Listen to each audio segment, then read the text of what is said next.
Hi everyone, welcome back to the pose breakdown series where we explore the poses more deeply. Today we'll be talking about upward facing dog or Urdhva Mukha. This is an important fundamental asana, so we'll be exploring this in 3 simple steps: alignment, form, and the mental awareness step. If you're ready, let's get started. So first, let's take a look at the alignment. What is the alignment in upward facing dog? So the hands are open, shoulder distance, and the feet are open, hip distance. We keep the neck long and we tilt the head back, chin up. So it's pretty much the alignment where we place our feet and hands and how the body parts relate to each other. And the form, what is the shape and form in upward facing dog? And how we activate the muscles, how we come in and out of the pose. So let's take a look at that. Let's come into the position, upward facing dog position. Hands are right under the shoulders and sink the hips low. Feet open, hip distance apart. And from there, let's talk about opening the heart forward. So upward facing dog is a back bend, is a heart opener. So notice the alignment of the wrist and the shoulders. So arms are straight, spread the fingers, push the knuckles down. And from there, roll the shoulders back and down. So when I just pull the shoulders back, it really doesn't give me enough room to pull my chest forward. So shoulders back and down. From there, extend through the crown of the head, neck long, and the head back. And now let's talk about the lower body position. The tops of the feet push down as it engages the leg muscles. So notice as I push the top of my feet down, it automatically lifts my thighs off the mat. And one more thing for the lower body position is engaging the glutes gently. So we're not fully engaging the glutes, we're keeping a gentle engagement in the glutes. And as we do this, as we activate the upper body and the lower body, the rest is just sinking the hips down as we pull the heart forward. Beautiful. So that's pretty much what's happening externally. But now let's take a look at the mental awareness step, which is what's happening in the pose internally. How we approach the pose and what we're really feeling in the pose. So like I mentioned, upward facing dog is a chest opener. So what you're actually feeling when you're practicing heart openers, the chest openers, which are back bends, how I experience it is I feel confident when I open the chest and vulnerable at the same time. So take a look at how you're feeling when your chest is open, but you're vulnerable at the same time. And the other thing is we keep the hands and the feet onto the ground, but the rest of the body is actually lifted. So what you're keeping in contact with the ground is your fingertips, your wrists, your knuckles, and the tops of your feet. You're lifting the rest of the body. So we're grounding ourselves through the fingertips, through the tops of the feet. And can we keep the softness as we're grounding ourselves? So that's very important. Notice how your face expressions.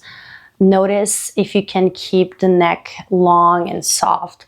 Notice if you can keep the shoulders back, but keep the heart soft. So it's almost like feeling like the heart floats forward. And we keep breathing into the pose. It's really important to remember to keep breathing in the pose, whatever you're practicing. It could be an inversion, it could be a back bend, but we need to keep breathing into the pose. So we need to calm the mind and bring the awareness back to the breath and keep breathing in and out through the nose throughout the practice. Great, now let's talk about the common mistakes. There are definitely common mistakes that I keep seeing in the class that students make. So let's talk about that.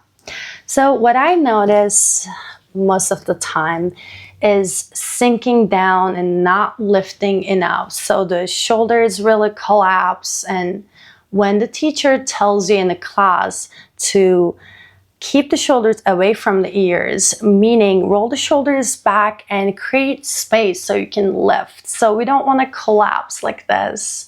Push the shoulders back, lift through the chest, and feel confident in the pose. The other thing I notice is keeping the fingers closed. So spreading the fingers, pushing the fingertips down, the knuckles down is really important. So we need to find engagement in the hands by spreading the fingers, pushing the fingertips down. It's almost like your claws are digging in. So that's the activation of the hands. And the other mistake that I notice is keeping the feet close to each other or feet open way too much. So when you keep the feet open, you're going to crunch the back and you're not going to be able to get in and out of the pose comfortably. So we don't want to do that. These are the common mistakes that I notice, and definitely check in with yourself, check your posture, maybe record yourself, maybe observe your neighbors when you're in a yoga class.